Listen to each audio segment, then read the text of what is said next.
The other point I want to make is we are in a crisis, an employment crisis, and we are seeing a rapid deterioration of employment, particularly in the private sector. Ours is a reactive system, as we all know. Bad things happen in the economy, and we try to put a bandage on it. With the limited resources we have, it's been no more than a Band-Aid. And that is not going to work effectively in terms of this current crisis. So we looked at what we had in terms of existing programs that could stop layoffs, that could prevent dislocations, and there's not a lot out there. We didn't have a lot in our toolkit. But the one thing that we emphasized and have gotten a lot of play in the press and a lot of firms coming to us is our shared work program. It's not unique to New York State. I think 18 other states, or 16, I forget the precise number, have shared work programs. There's a need for a federal shared work initiative. That's absolutely clear. But some states have it. We have a program.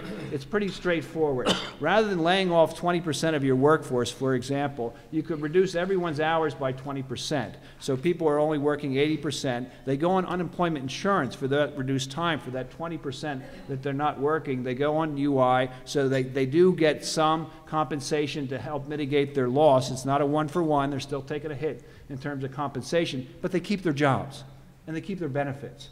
From the employer's perspective, you keep the workforce. So you don't have to, when things come back, make that front-end investment to recruit, to hire, to train, which is often onerous and resource-intensive. The employer maintains the integrity of its workforce. The workers keep their jobs and their benefits.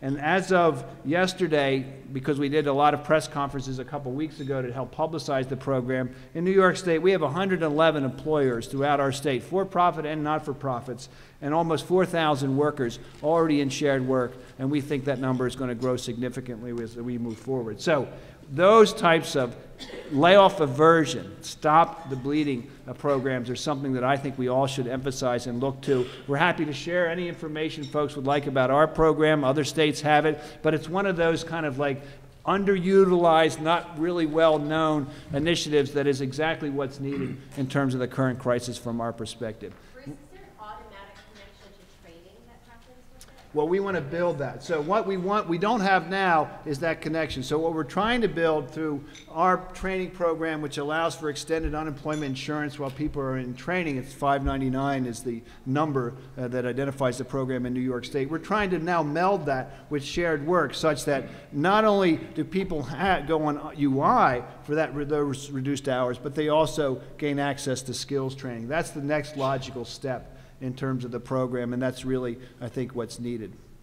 The other thing I'll mention, and this is more sort of still on the drawing board, but I had a lot of experience with this initiative in post-9/11 New York, where we saw a rapid shedding of large numbers of workers after the terrorist attacks in various sectors, and we decided to intervene, and with some federal resources, we were able to establish a wage subsidy program. This program was a partial subsidy, no more than 50% of the base wage, capped at $35 an hour, for no more than 25% of the workforce. But it was clearly intended and realized its goal of stopping layoffs or accelerating rehire of those that were laid off or new hire. Over 3,000 workers participated in the program in the months after 9/11. We expended about $13 million. 90% plus of those workers maintained their employment post-subsidy.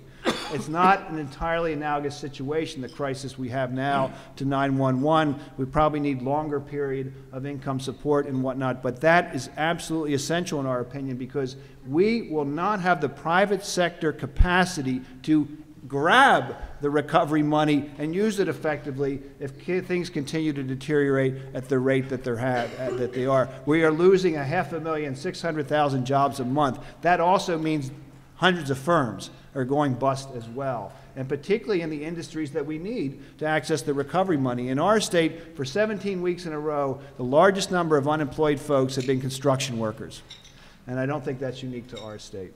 So those are things I mentioned. We're calling this new initiative TEMP, Targeted Employment Maintenance Program. We're trying to identify resources. We think there might be some flexible stimulus recovery money. This is what we need. We're trying to get something up and running very quickly so we can point to it and draw other resources towards it. But TEMP, and I'm happy to, of course, share the white paper we developed describing the program to anyone that's interested.